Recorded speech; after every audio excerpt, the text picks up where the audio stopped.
Assalamualaikum warahmatullahi wabarakatuh. Perkenalkan, nama saya Priscilla Mayuyung dan ini teman saya. Saya Jenika Mufta Pratama. Kami ingin mempresentasikan tugas MTK dari Pak Bagus. Jadi, saya Jenika Mufta Pratama akan menjelaskan macam-macam garis. Ada garis lurus. Garis lurus adalah garis yang bentuknya lurus. Cara membuat garis lurus itu mudah. Ambillah penggaris, lalu tarik garis yang searah dengan penggaris. Garis lurus dibagi menjadi dua, yaitu garis lurus horizontal dan garis lurus vertikal. Ada lagi garis putus-putus. Garis putus-putus adalah garis yang dibuat seperti patah-patah dan tidak terhubung antar elemen garisnya. Garis putus-putus ini biasanya digunakan untuk menyatakan daerah penyelesaian pada kasus pertidaksamaan. Ada juga garis lengkung. Garis lengkung adalah garis yang bentuknya melengkung.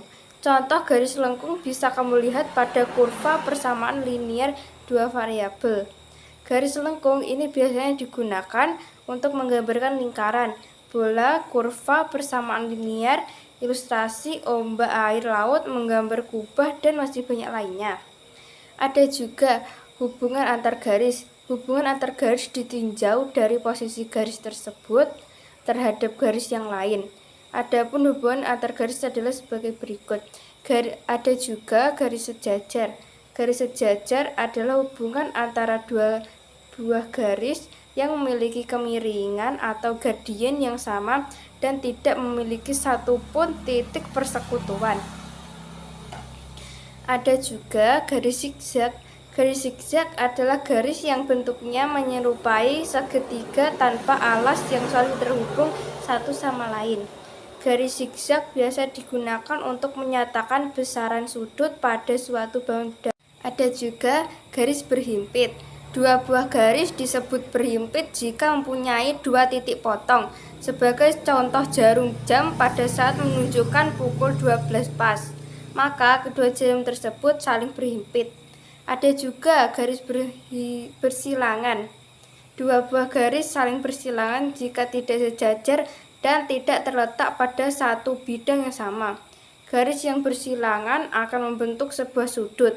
Dalam teori matematika, garis yang memotong dua atau lebih garis disebut sebagai garis transversal.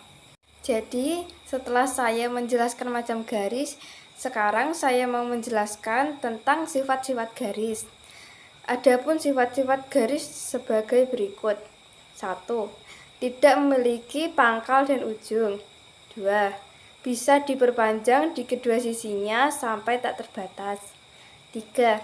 Biasanya dinyatakan dengan huruf kecil kecuali untuk menjelaskan bagian-bagian garis bisa berubah kombinasi huruf kapital. Jadi saya Priscilla Mayuyung akan menyebutkan macam-macam sudut. Pertama, yaitu sudut lingkaran. Sudut lingkaran merupakan sudut yang paling besar, sebab besarnya adalah satu putaran penuh atau setara 360 derajat. Sudut penuh akan membentuk daerah sudut berupa lingkaran utuh atau lingkaran penuh. Sudut penuh disebut juga sebagai complete angle atau full rotation angle. Sudut lancip adalah sudut yang besarnya kurang dari 90 derajat. Berdasarkan besarnya utamanya, sudut dibagi menjadi sudut lancip, siku-siku, dan tumpul. Yang ketiga yaitu sudut siku-siku. Sudut siku-siku merupakan jenis-jenis sudut yang memiliki besar daerah sudut 90 derajat. Yang keempat, sudut tumpul. Sudut tumpul adalah sudut yang besarnya antara 90 dan 180 derajat. Sudut lurus adalah sudut yang mempunyai besaran 180 derajat. Sudut ini terlihat seperti sebuah garis lurus dengan besar sudutnya sama seperti segitiga lingkaran penuh yang setara dengan 360 derajat.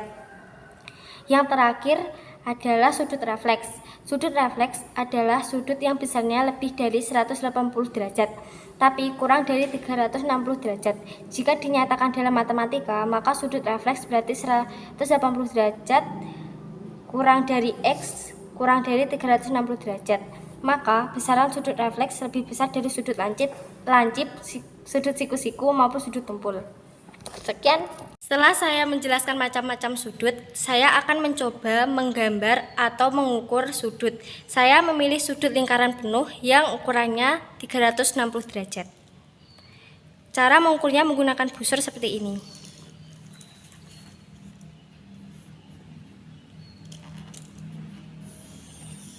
Dan inilah yang dinamakan sudut lingkaran penuh yang ukurannya 360 derajat.